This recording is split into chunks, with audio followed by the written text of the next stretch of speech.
Save किया था ना? मैं सिर्फ इसलिए गया था क्योंकि उसने मुझे कॉल किया, that's it. But listen तो. Save it for someone else.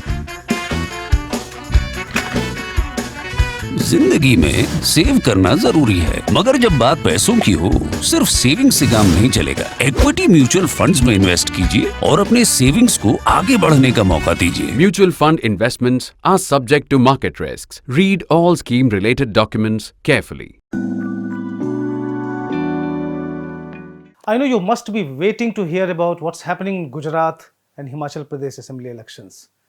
I'll start focusing on that from the next week or probably from the next episode of Political Adda this weekend. But in this episode of Politically Correct, I'm going to talk about 7 assembly bypolls spread over 6 states. You may think, why to waste your time over by-elections that are usually inconsequential? But please let me put these bypolls on the BJP chessboard and you will see how important they are in the party's overall scheme of things. So please bear with me and hear me out. A battle of AK-47 rifles is keeping Bihar riveted in Mokama constituency, which is about 100 kilometers east of Patna. Bahubalis or strongmen of Mokama are fighting it out again with their wives at the forefront in this by-election. The seat fell vacant due to the disqualification of its 4-term MLA Anand Singh, a dabang or a strongman of considerable infamy known as Chote Sarkar in Mokama. And AK-47, grenades and ammunitions had been recovered from his residence and he was eventually convicted in that case. The RJD has now fielded his wife Neelam Devi in this election. The BJP has followed what Mokama people often say, lohe ko lohe hi kaatta hai, which basically translates as diamond cuts diamond, but if you ask somebody in Mokama, you translate it as iron cuts iron. Anyway, the BJP has fielded Sonam Devi, the wife of another Bahubali, Lalan Singh. She got the BJP ticket even before joining the party. Her husband quit the JDU a day before the BJP gave her the ticket. What swung it for her is the fact that Lalan Singh has been an arch rival of Anand Singh, and the two of them have dozens of criminal cases like murder and extortion registered against them. Union Minister of State Nityanand Rai was said to be instrumental in swinging the BJP ticket for Lalan Singh's wife. Another mafia don has also entered the scene, Suraj Bhan Singh, you must have heard of him, a former MP and murder convict. He and his wife Veena Devi, another former LJP MP, have been campaigning for the BJP candidate. So I'm quoting his brother, Chandan Singh, an LJP MP from Nevada. He was talking to reporters in Mokama last week and he said, people of Mokama have faith in respected Narendra Modi ji and in Suraj Bhanje. That was Chandan Singh. Mokama assembly bypolls are not just about the battle of Bahubalis. On the 3rd of November, Mokama, along with 6 other assembly constituencies, Gopalganj in Bihar, Andheri East in Maharashtra, Adampur in Haryana, Munuguru in Telangana, Dhamnagar in Odisha, and Gokarnath in Uttar Pradesh. They will all go to polls on the 3rd of November, while all eyes are on Gujarat and Himachal Pradesh. Prime Minister Narendra Modi and BJP chief strategist Amit Shah must be closely watching these assembly bypolls too. The results on the 6th of November will be a significant indicator of where the party stands vis-a-vis its regional rivals in many states that are key to its prospects in the 2024 Lok Sabha elections. Out of these 7 assembly seats, the BJP made a tactical retreat in Andheri East by withdrawing its candidate and virtually giving a walkover to the Shiv Sena. It would have been the first electoral test of strength with the BJP and the Eknath Shinde faction of the Sena on one side and the Uddhav Thackeray Sena faction with the Congress and the NCP on the other. The results would have a bearing on the upcoming BMC polls in terms of displaying the respective strength of the two factions of the Shiv Sena as also the two combines, BJP, Balasaheb Banchi Shiv Sena and the MVA. The BJP withdrew to fight another day in the BMC polls. UP's Gokarnath assembly poll is more about the BJP's ego in terms of reinforcing its supremacy. Even if the opposition Samajwadi Party pulls it off, it will be more of a morale booster to make up for its defeat in the assembly elections 7 months ago. Not much consequential at all. Neither party is therefore losing its sleep over this bypoll.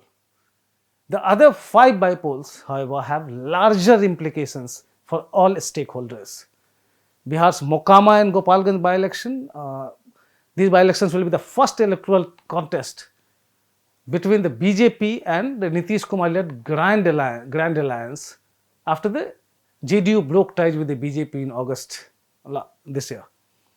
The bypoll results would prove the electoral efficacy of the anti-BJP alliance in Bihar that sends 40 members to the Lok Sabha.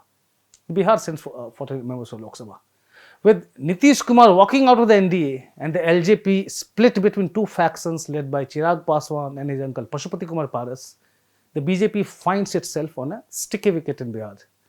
While Nitish Kumar was said to be instrumental in the LJP's split, the Prime Minister has retained Paras in his cabinet even after Nitish Kumar's exit from the NDA.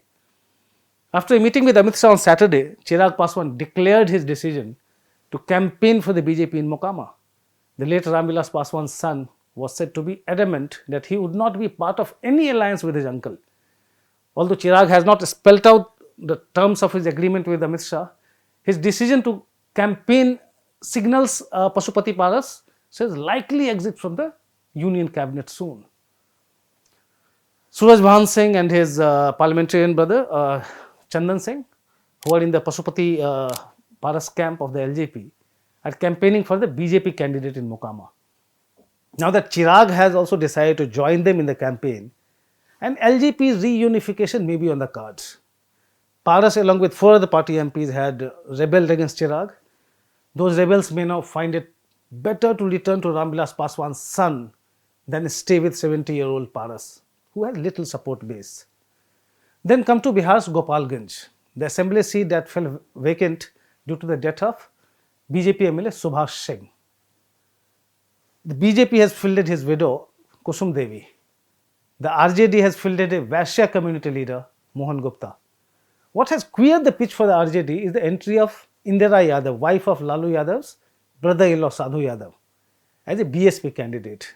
If the RJD was trying to split the BJP traditional vote bank among Vaishyas, Sadhu Yadav, who was the runner-up on that seat in 2020, threatens to split the RJD's Yadav vote bank.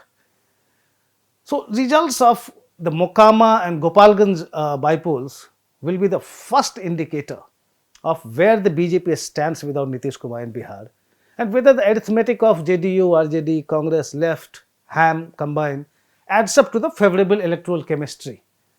The results will also have a bearing on the cohesion in the ruling coalition in Bihar. Incidentally, Nitish Kumar is avoiding campaigning in the bypolls, citing health reasons.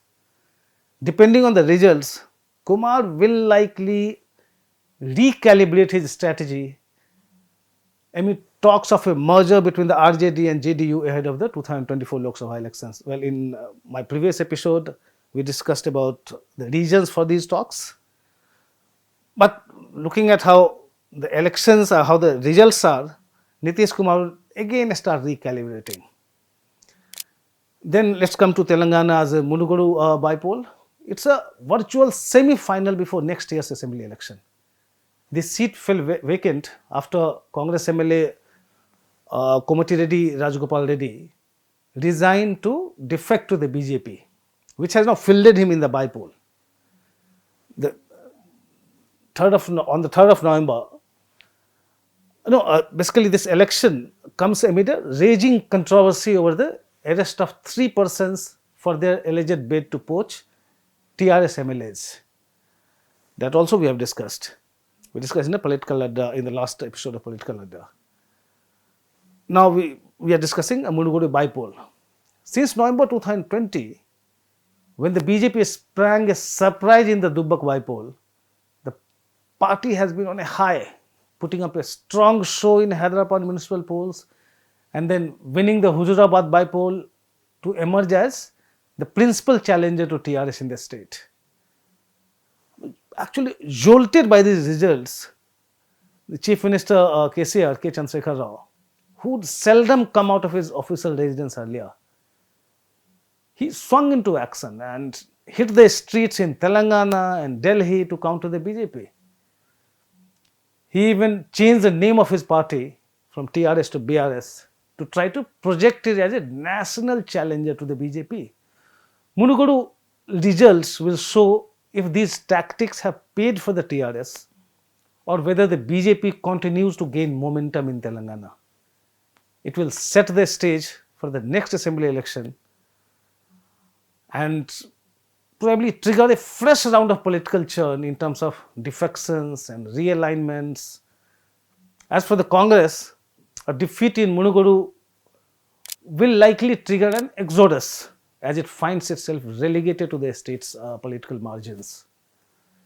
Then let's come to Odisha's Dhamnagar bypoll. It is witnessing an intense fight between the ruling BJD and the BJP, which appeared to have lost steam after its below par performance in 2019 Odisha assembly elections. I'm talking about the BJP. In the Panchayat polls earlier this year, in March, the BJD decimated the opposition. The let up in the BJP's aggression in Odisha was attributed to Naveen Patnaik's cordial relationship with the centre, with the Prime Minister, and the BJP's assessment that it may have a better chance to virtually subsume the BJD after 76-year-old Naveen Patnaik hangs up his boots, and whenever he does. The Dhamnagar bypoll, it has been necessitated by the death of BJP MLA Vishnu Charan. It is witnessing a resurgent BJP with union ministers like Dharmendra Pradhan going on a Padayatra and the BJP approaching the election commission with a cash for votes allegations against the BJD. The BJD has hit back. BJP had also gone to the election commission. So I'm talking about the intensity of this bypoll. So having won 8 of the 21 Lok Sabha seats in Odisha in 2019, the BJP seems to have recalibrated its strategy to regain the ground it has lost in Odisha over the last 3 years. And that's why you see such an intense tussle in Dhamnagar. This bypoll will be a reality check for the BJP. In Haryana's Adhampur, the assembly seat former CM Bhajanlal's family has actually never lost since the creation of the state. Another scion, Bhavya Bishnoi, is trying his luck as the BJP candidate this time. It was vacated by his father Kuldeep Bishnoi, who recently quit the Congress to join the BJP. Congress has filled a Jayaprakash, a Jat leader close to former CM Bhupinder Singh Hooda, in an estimated 40% Jat population constituency. While it's seen as another battle between Bhajanlal and Hooda families, the BJP would be watching this contest keenly. It had chosen Manohar Lal Khatri, a Khatri, as Haryana CM in 2014 as part of its strategy to mobilize non-Jats in the state. Adhampur is the latest test of this strategy, barely 2 years ahead of the next assembly election. Seen in isolation, the November 3 bypolls in these 5 constituencies spread over 4 states may look inconsequential in terms of national politics. But put them on the BJP chessboard and you know why grandmasters Modi and Shah may be watching each of them so closely. That's all from me in this episode of Politically Correct. Thanks for watching.